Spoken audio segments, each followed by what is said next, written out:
just for anybody who's interested. So I'm building a sandrail. You know, it's a Volkswagen Bug, and I built all this front end long travel setup for it to get rid of the old I-beam suspension. And so I used the old cast hubs, had them heated, and basically welded on brackets to make holes for hind joints, built the A-arms, built all the upper cage and stuff. It's still not done, but you can see where the shocks go in there. I've got Fox coilovers 2.0s going in the front. This is like pretty much ride height. It's a little bit, I think it's a little low, but it's got 21 inches of suspension travel in the front when it's all done. And so that's the front part. And you can see built the hub, built the top there. I'm trying to think what else. The steering I have yet to finish. This is a temporary bar I put in. It's kind of hokey, but it's just to kind of get everything lined up. I got to get something made for it. But then what I did is I'm doing a Subaru to EJ22 swap. So I've got a EJ22 in the back, and you can see it's turbo. This is just for everybody kind of get an idea if they're doing the same thing what I did. So there's an adapter kit you can buy using the same transmission, Volkswagen tranny, with an adapter plate that's back here from Kennedy Adapters. And I built my own exhaust. Basically comes out, wraps up like this straight up, two into one right here, and then one this way, and then one this way, 2 into 1 here. O2 sensor right there. Turbo sits right on top of that. And a lot of people put the radiators up in the front. I actually put mine, I bought a custom size radiator. This is a, let's see, what size is it so you guys know. I think it's it's out of a Volkswagen Rabbit. It's actually 12 inch by 22, I believe. And then put the fan on there, and it all tucked up in there really, really well. I put a couple rubber pieces in there, and then actually was able to bolt it by 4 bolts, one there, and 2 more over there to get the radiator mount in there. Super sturdy. All I did is make some brackets like that to hold it. And I think the cooling will be good enough. If not, I'm going to be running from the heater core over to there on the other side where the motor is. I'm going to run heater core lines over here and put another radiator right here face down with a fan. So I'll run 2 of them in case the cooling isn't quite good enough with that, but I think it will be.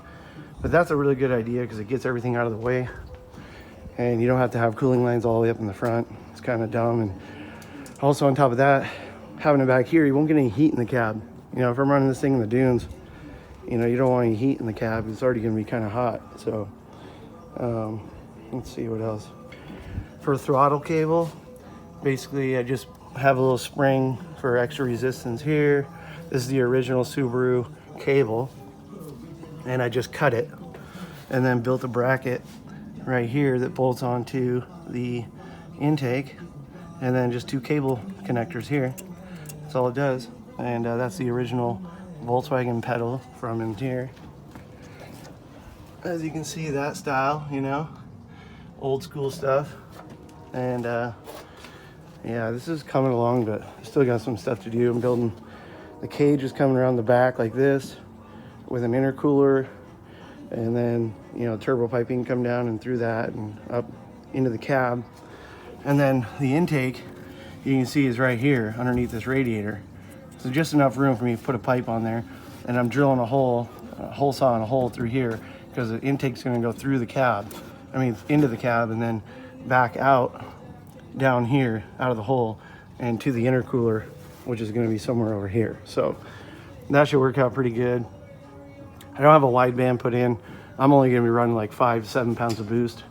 I have a few FMU pressure regulators, so you know it feeds extra pressure to the rail according to boost. So I'll be running that.